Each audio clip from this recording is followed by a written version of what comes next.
These are some interesting plants, you know, again, beauty, and this top one is an aquatic species. It's a hibiscus, it's scarlet hibiscus. And it really has only got a single function, and that's beautiful. It's beauty. It is beautiful. But man, I can't wait till it blooms every summer, you know, because it's just so spectacular. Big red flower like that, just Very incredible. showy. Very, very showy. This Georgia calumet is really a favorite plant. It's just a small thing. It only gets about 2 feet high. Has foliage a lot like rosemary, kind of needles like that. But it's very fragrant if you touch it, and you can make tea out of the leaves. It's definitely a useful plant. And then it has these flowers that are just outrageous for quite a while. It's, you know, and mine's blooming right now. Yeah, they're Matter of blooming fact, right that now. picture was taken, Sharon has a lot of them. Yeah, right, we Sharon? just replaced some of them, so we have even more now, because we liked it, so we thickened up the area, and they're in bloom right now. And You like the plant? Yeah, bees we love went over them. Wilcox and got some more. Oh, good, good. I'm glad to see that plant is spreading, because I didn't know about it for years. It's fairly recently introduced, but wonderful plant. You know, these plants are available from native plant nurseries, and there are 2 main ones. There's one in town, Twigs and leaves. Twigs and Leaves on Central Avenue near 22nd Street or so, and then Wilcox Nursery in Largo on Indian Rocks Road. So this is a beautiful flower. It's an annual, and it gets 4 or 5 feet tall, but a woody annual. It's easy to grow from seed. It's a nitrogen fixer, so it produces these little leguminous pods, which, you know, just spread around the yard, and that's naturalized in my yard too. So nice little thing to have. If anybody's interested in that, talk to me, because I'm about to strip some of the pods off of my plants. But I really like that one. Here, the blue flower spiderwort, really tough perennial native flower with edible leaves and edible flowers. Just, Don't get the seeds. They're tough. yeah, they reseed pretty freely too, but look at how nice they are coming up with tropical sage, which is not edible, however, really very good plant for drawing butterflies and insects. That's a nice combination there. Absolutely. Premier insect attracting plant, pollinator attracting plant, you know.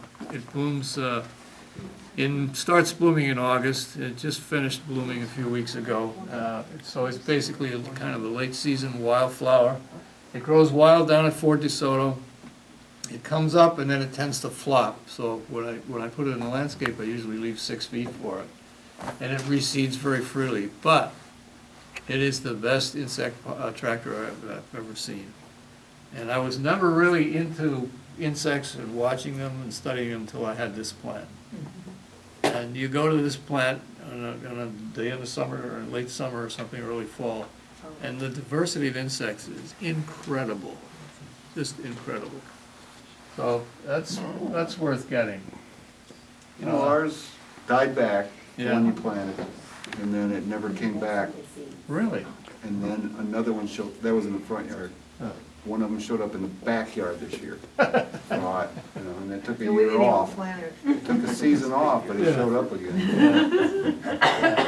Yeah, There's a passion vine. You guys mentioned it when we were talking about edible vines before. That's a native vine, very pretty. However, it's very difficult to keep in one place because it wants to roam all over the yard. What about its edible? And it produces an edible fruit.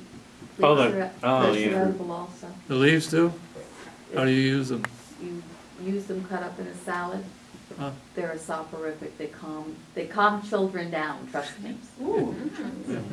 Soporific, all right, good. Uh, So that's an interesting one. I planted it on a trellis that had a concrete porch behind it and a concrete garage to the south of it.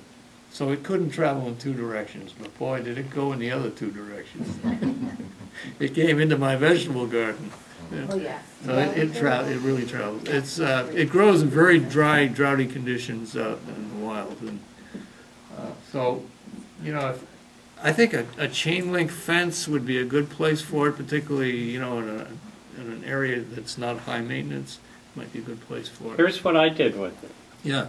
Cable company came and put this huge box in the easement. You can't even see it now. It's covered with passion vine? Good for It's you. hiding the big box. So how, did you put a trellis up around it or something? Or? Oh, well, no. There was a pole, and then they put the box, so it grew up the pole and then spilled over onto the box. Great. Yeah. Has it been flowering okay? Oh, yeah. And do you get fruit? I haven't seen any fruit. Okay. What does the fruit look like? It looks like an egg. Kind of purple. What's it taste like? Egg, purple egg. Like egg? No. No, they're good, they're good. Like grenadine. Ah. Okay, How do you take care of that one before we go to another time? yeah. When do you trim it? Because, you know, it goes crazy and then you get all the woody growth there. When do you trim it? Whenever you Where don't did you- want it to run. Yeah. But, so It'll there's back no season bud. for that. I have to keep it, you know, It'll back bud. but there's no specific. Mm-mm. All right. If it's I used- growing like crazy, trim it. I used to dig it up and sell it. You know, it was coming up all over the yard, you know. Pot it up and sell it. Dune sunflower is not edible, but it grows out here on the coast right here. It's the west coast form. There's an east coast of Florida form and a west coast of Florida form. The west coast of Florida form is lower, much more disciplined. I think it's a much better plant. Where would you use this as a permaculturalist? Well, it grows where it doesn't need any water. It'll spread 12 feet across in like 4 months. So if you've got a hot, dry place where you want the ground covered, plant that. It's a great buffer plant to keep the stuff from the road from coming up into your yard. Right. And, you know, last year I recognized the biomass asset of it because it grows so fast that I would go out with the hedge trimmers and cut 3 feet all off yeah. around it and have this mass of stuff to put in the compost pile.